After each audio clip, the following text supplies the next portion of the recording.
देशवासियों को गरिमापूर्ण जीवन देना, ये हमारी प्राथमिकता रही है। आजादी के बाद अनेक दशकों तक जिनको कभी पूछा नहीं गया, आज मेरी सरकार उनको पूछती तो है, उनको पूजती भी है।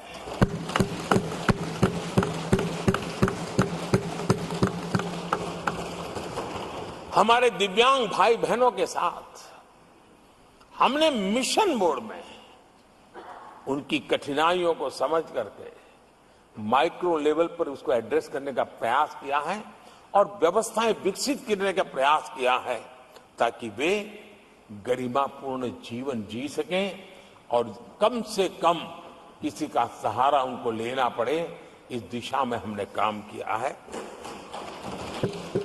आदरणीय सभापति जी, हमारे समाज में किसी न किसी कारणवश एक उपेक्षित वर्ग, यानी एक प्रकार से समाज में बार बार हरदूत होने वाला वर्ग, वो ट्रांसजेंडर वर्ग है। हमारी सरकार ने ट्रांसजेंडर साथियों के लिए कानून बनाने का काम किया है और जब पश्चिम की दुनिया के लोग ये सुनते हैं तो उनको भी गर्व होता है। जब भारत इतना प्रोग्रेसिव है, भारत की तरफ बड़े गर्व की नजर से देखा जाता है। हमने उनको मुख्य धारा में लाने का प्रयास शुरू किया है। आपने देखा होगा पद्मा अवार्ड में भी ट्रांसजेंडर को अवसर देने में हमारी सरकार आगे आई है। आदरणीय सभापति जी, हमारे गुमंत जनजातीय समुदाय, हमारे गुमंत साथी, हमारे बंजारा परिवार, उनके लिए एक अलग कल्याण बोर्ड बनाया है ताकि उनकी आवश्यकताओं को हम एड्रेस कर सकें और उनको भी एक स्थायी, सुरक्षित और संभावनाओं वाला जीवन प्राप्त हो, उस दिशा में हम काम कर रहे हैं। आदरणीय सभापति जी, हम एक शब्द लगातार सुनते आए हैं, पीवीटीजी, पीवीटीजी, पीवीटीजी। हमारे जनजातीय समूह में ये सबसे पीछे रहा हुआ और आजादी के इतने सालों के बाद भी जिन्होंने उनको निकट से देखा होगा, पता चलता है कि कैसी हालत में जीते हैं।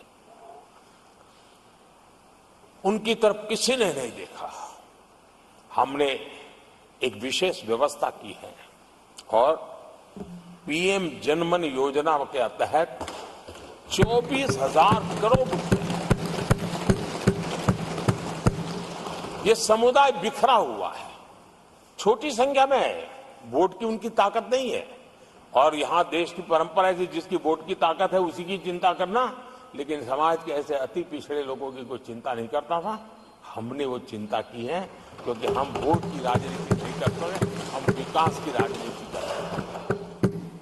आदरणीय सभापति जी, हमारे देश में पारंपरिक पारिवारिक कौशल्य भारत की विकास यात्रा का और व्यवस्था का एक अंग रहा है।